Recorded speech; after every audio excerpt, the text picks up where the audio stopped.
ఈ 3 ఏళ్లలో ఎన్నో కష్ట సుఖాలను చూసినాం, ఎన్నో ఒడిదుడుకులను చూసినాం. ఉప ఎన్నికలలో డిపాజిట్లు పోయి 3700 హుజూరాబాద్ ఎన్నికల్లో ఓట్లు వచ్చినప్పుడు పని అయిపోయింది, రేవంత్ రెడ్డి పడిపోయిండు, కాంగ్రెస్ ఇంకా లేవదు అని చెప్పి కొంతమంది సునకానందంతో సంతోషపడ్డారు.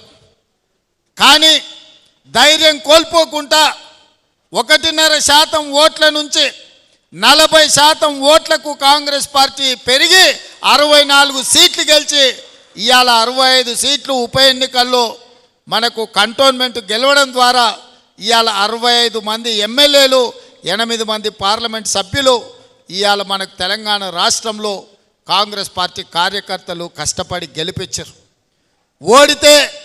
ఓడినప్పుడు కుంగిపోవడము, గెలిచినప్పుడు ఉప్పొంగిపోవడం కాదు. ఎప్పుడైనా నిబద్ధతతోని కార్యకర్తలు అండగా నిలబడితే తప్పకుండా విజయం సాధించవచ్చు అని చెప్పి నిరూపించడం ఇవాళ. అందుకే ఈ ప్రభుత్వం ఏర్పడ్డది.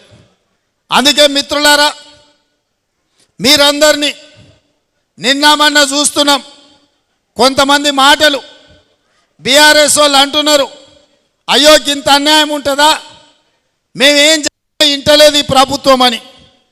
10 ఏళ్ళు మా కార్యకర్తల్ని కొట్టి చంపి కేసులు పెట్టి జైళ్ళలో పెట్టినప్పుడు కేసీఆర్ ఎక్కడ పోయింది రాజనీతి, ఎక్కడ పోయింది ప్రజాస్వామ్యం? ఆనాడు మేము నీలాక దొంగ దెబ్బ తీస్తలేం, నీలాక అక్రమ కేసులు పెడతలేం, బాజాబ్తా ప్రజల చేత ఎన్నికై ఇక్కడికి వచ్చినాం. 6 నెలలనే అంత అయిపోయినట్టు కేసీఆర్ ఏదేదో మాట్లాడుతుండు. ముందుంది ముసళ్ళ పండుగ అని చెప్పి నేను ఈ చెప్పదలుచుకున్నా. ఇవాళ ఆ ఎమ్మెల్యే పోయిండను, ఈ ఎమ్మెల్సీ మారిండను కేసీఆర్ సన్నాయి నొక్కులు నొక్కుతున్నాడు. మరి ఇన్నాళ్ళు ఎక్కడ పోయినావు నాయన? మా ఎమ్మెల్యేలను గుంజుకున్నప్పుడు మా కార్యకర్తలు కష్టపడి గెలిపించి అసెంబ్లీకి పంపిస్తే అక్కడి నుంచి అక్కడనే గద్దలాక దండకపోయినప్పుడు ఈ దుఃఖం కనిపించలేదా? ఇవాళ ఎందుకు వచ్చింది?